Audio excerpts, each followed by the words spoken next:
दारू पी कर ये पूरा ये गवा दी हलो बबुआ कहला जे माई रे तो हम धौरलन कहीं का हो आ त माई रे हमरा आँखवा से लगते नहीं बबुआ के उठा के बैठौन तो बबुआ उठते नहीं खान आ बबुआ के ले जाता नहीं घामा 6-7 बजे के करीब में। कब के घटना है? सवेरे के? हाँ रात में के तो 6-7 बजे दूरा लगन कतरे माई रे घाम से हाथ नहीं के घर में ले चल सब लोग बोले जे ना यही जा राख तो जा रखनी तले बबुआ के हाथ गोड़ पर पानी पड़े लागल। गाड़ी के भाड़ा क के 1 रुपया ना टल त ले गनी मसरक ले गनी तो ऑक्सीजन लगल सब पानी टांग दिल आ फिर निकाल के बनोस अथी में का बोलेला बुलेंस में धो दिल।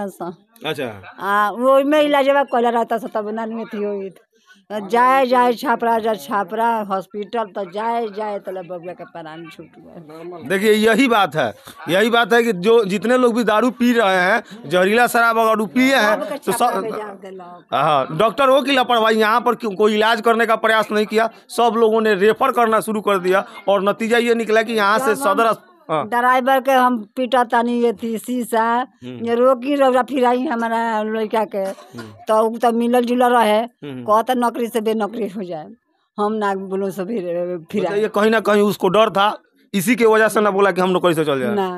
तब जब चिराई फराई बबुआ के हो गए तो कहता से 5,000 रुपया दे हम कहीं हमरा लगे रुपया नहीं खेता। ये क्या विडम्बना है इस बिहार की। नीतीश जी ने यही बिहार का सपना देखा था कि हमारा बिहार इसी प्रकार से होगा, जो मरीज जो मर चुका है पोस्टमार्टम के बाद भी उससे पैसा मांगा जाता है। तो बुलसो आइल तो ये जवानी से कर्जा कार के लोग चंदा उंदा दे के 5,000 लेके गइल 5,000 एम्बुलेंस के देवे के पड़ल। वाह देखिए ये नीतीश जी का मतलब क्या कहें नाकामी कहें। 2 बुलसो आइल तो रोका का कहते ये 5,000 रुपया लियो कम ना हम एने रोक गइल उनके लिए अथी तो रोगी एने ले आइल कर्ज करके लोग धैले रहे तो आते दिया लेके चल गए। चलिए हम क्या बताएं यही बिहार की विकास है और जनता भी बिहार का इतना भोला है कि हर बार सारा दुख सितम को सहते हुए जब चुनाव आएगा तो बस वही सेम प्रक्रिया जिस प्रकार से चलते आ रहा है वैसे ही चलेगा। वैसे हम एक बार जनता से भी अपील करना चाहेंगे कि जितने लोग भी दारू पी रहे हैं कृपया करके दारू पीना बंद कर दें, अन्यथा जिस प्रकार से भेड़ भैंसों की तरह लोगों की मृत्यु हो रही है जहरीली शराब से उसी प्रकार से आप मरते रहिएगा और सरकार एक ही बात कहेगी कि जब हमने कहा शराब बंद तो लोग काहे पिए। अभी हम आपको दिखा रहे थे सारण जिला के मसरक प्रखंड के दुर्गौली पंचायत से ये न्यूज। मिलते हैं अगले वीडियो में, तब तक के लिए नमस्कार। आप पियत ना रहे बाई चांस पी लेते है बाद में का बजे सुतल है 3 बजे रात के कोयले बाद छटपटी होके लागल तो हमनी से ना कहल डरे हम दारू पी ले। अच्छा एक पहले पियत है कि ना बाई चांस कबो पियत है। अच्छा पियत है बाद में छटपटाए हम बहरी लियनी सो डॉक्टर के बोलवनी सो तो कहते जल्दी तू हॉस्पिटल में ले जा मसरक। डॉक्टर ना बतले जे दारू पिए बा ना डॉक्टर ना बतल छोटा डॉक्टर वाले। अच्छा मसरक ले गनी तो मसरक के डॉक्टर का कहलक मसरक के डॉक्टर कहले छपरा लेके चले जाओ ट्रांसफर कहले तो छपरा जाते जाते रास्ते में डेथ हो गए के बाद में गए तो पोस्टमार्टम भइल बाद में सारा लोग यहाँ घर में आ गए। सवाल पूछने पर डॉक्टर तिलमिला जाते हैं। ये कैसा सरकारी अस्पताल है कि यहाँ पे अगर कोई भी रोगी जाता है छोटा हो बड़ा हो सबसे पहला डॉक्टरों का काम होता है रेफर करना। अगर यहाँ पे इलाज का व्यवस्था होता तो शायद छपरा जाने की नौबत नहीं आती और छपरा जाने की जब नौबत नहीं आती तो मरीज को रिकवर भी किया जा सकता है। यहाँ दारू के बेचेला चाची रुआ जानता नहीं हम नाम तो हम नहीं जानता बाकी ये जगह जगह बेचाता है जाकर लड़का पीते हैं। मैंने कितना दूरी एजवा से कितना दूरी पर लोग दारू बेचते हैं? 1-1.5 मीटर। बताइए लोग नाम नहीं बताना चाहता है ना लोग नाम नहीं बताना चाहता है चूंकि इन लोगों को पता है कि शराब माफियाओं का दबदबा है बिहार में। अगर ये लोग नाम बताएंगे तो कल ही उनके द्वारा कुछ दबंगों को भेजकर मार पीटा जाएगा डराया धमकाया जाएगा जिसकी वजह से कोई नाम बताना नहीं चाहता है।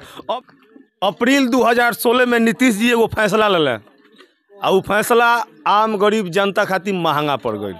रुआ देख सकता नहीं, अभी हम मसरक प्रखंड के दुर्गौली पंचायत में बनी। आई सामने जो वहाँ जी भीड़ लागल बा, ये एगो जहरीली शराब पियला के वजह से ए परिवार के एगो लाल मर गई बा। वजह का रहे 16 अप्रैल 2016 में नीतीश कुमार फैसला लिए थे शराबबंदी का। पूर्ण जोर से कुछ लोग स्वागत भी किए और कुछ लोगों ने विरोध भी किया। नतीजा ये निकला कि आए दिन जब से शराबबंदी शुरू हुआ उसके बाद लगातार बिहार में जहरीली शराब पीने से लोगों की मृत्यु शुरू हो गई। उसके बाद फिर कानून में संशोधन किया गया शराबबंदी में और इसको और सख्त किया गया। सख्त करने का नतीजा ये निकला कि आज सारण जिला के मसरक प्रखंड में और इर्द गिर्द जैसे इसुआपुर, तरैया, पानापुर, मसरक, साथ ही साथ चारों प्रखंड से लगभग कल परसों से लेकर आज तक यानी 3 दिन के अंदर में 60 से 70 लोगों की मृत्यु हो गई। अब सवाल बनता है, आखिर सवाल का जवाब देगा कौन? सवाल का जवाब प्रशासन देगा, मुख्यमंत्री नीतीश कुमार देंगे या सारण के जिला अधिकारी देंगे। जबकि कल अचानक डीएम साहब पहुंचते हैं मसरक प्रखंड कार्यालय में और आते यहाँ के थानेदार को सस्पेंड करते हैं, चौकीदार को सस्पेंड करते हैं, वगैरह वगैरह पूरा करते हैं, पूरा घूमते हैं, कुछ दारू बेचने वाले लोगों को पकड़ते हैं और उसके बाद फिर वो अपने काम में और बाकी लोग अपने काम में। यहाँ के लोगों के द्वारा दबे जुबा ये भी बताया जाता है कि कल दिन भर पुलिस घुमा है, आज भी घुमा है, उसके बावजूद भी बहरौली बाजार पे दारू बिक रहा है ना? कौन बोल रहा था? आप ही ना बोल रहे थे? जब प्रशासन आ रही है तो शराब कैसे लोग पीकर घूम रहा है? जब शराब बंदी है, प्रशासन जा रही है इसी रास्ते से और इसी रास्ते से पीने वाला गुजर रहा है गांव में, बाजार में, मार्केट में, तो कैसे उसको पकड़ा जाए कि वो पी रहा है? अब एक सवाल बनता है कि आखिर ये बुजुर्ग पिता का सहारा कौन बनेगा? ये बुजुर्ग पिता जो कि विकलांग है, आखिर बुढ़ापे का इनका सहारा कौन बनेगा? एक लड़का था महज 15 से 16 साल का, वो भी कल जहरीली शराब पीने की वजह से उस लड़के की भी मृत्यु हो जाती है। आखिर इनका सहारा कौन बनेगा? लड़का रुआ कई गो बालो? 3 जना रहो। अच्छा, 2 जना अलग अलग वालो, हम उनके में छोटकू में रहनी हो। अच्छा, हाँ, ओकर बाद में छोटकू में रहनी हो और शराब पियत ना रहे, बाई चांस पी लेते हो।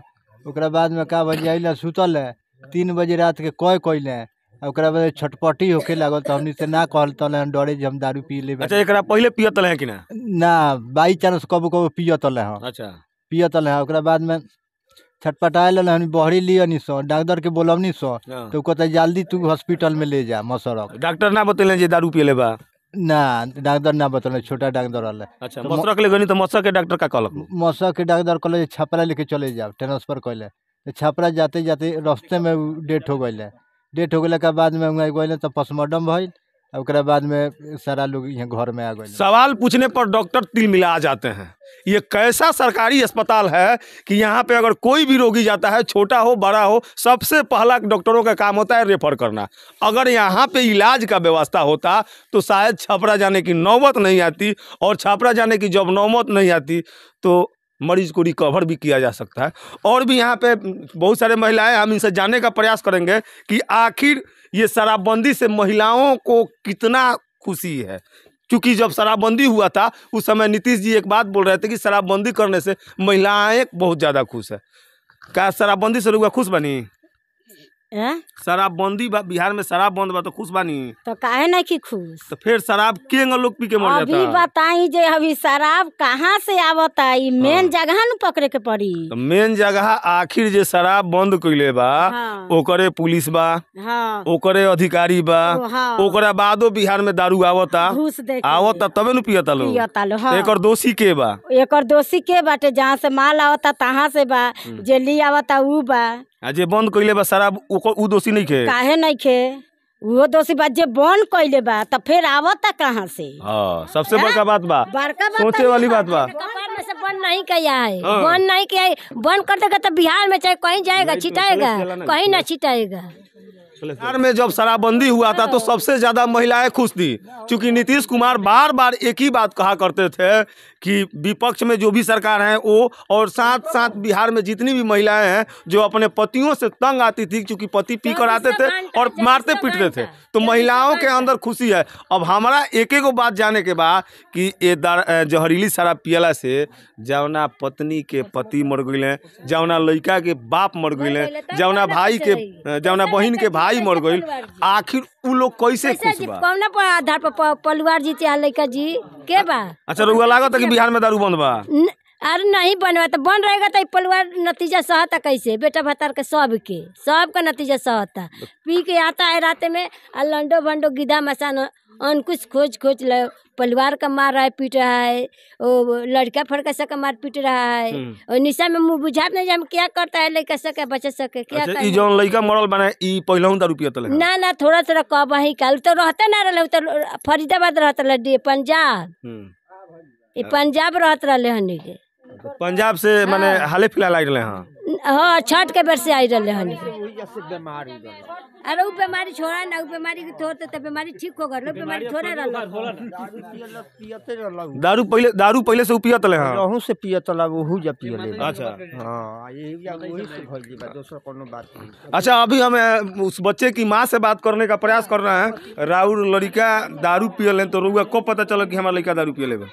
हमार लड़का वो दिन पियले रहे, आरी दिन पियत लेकिन आप हम ना जान रही। बाकी छटपटाए लगला, बाप बेटा एक जगह रहे साइड में। हमारा आदमी रहला। देखिए यहाँ पे वो लड़का जब दारू पी करके आया था, दारू जहरीला शराब अपना काम करना शुरू कर दिया, तो यहीं पे वो लोग छटपटा रहा था। हाँ। बताइए कितना दुखद ये माँ बता रही हैं, ये अपने आंखों से देखिए कि मेरा बेटा जहरीला शराब पीकर किस कदर छटपटा रहा है। ओकरा बाद डॉक्टर के बोले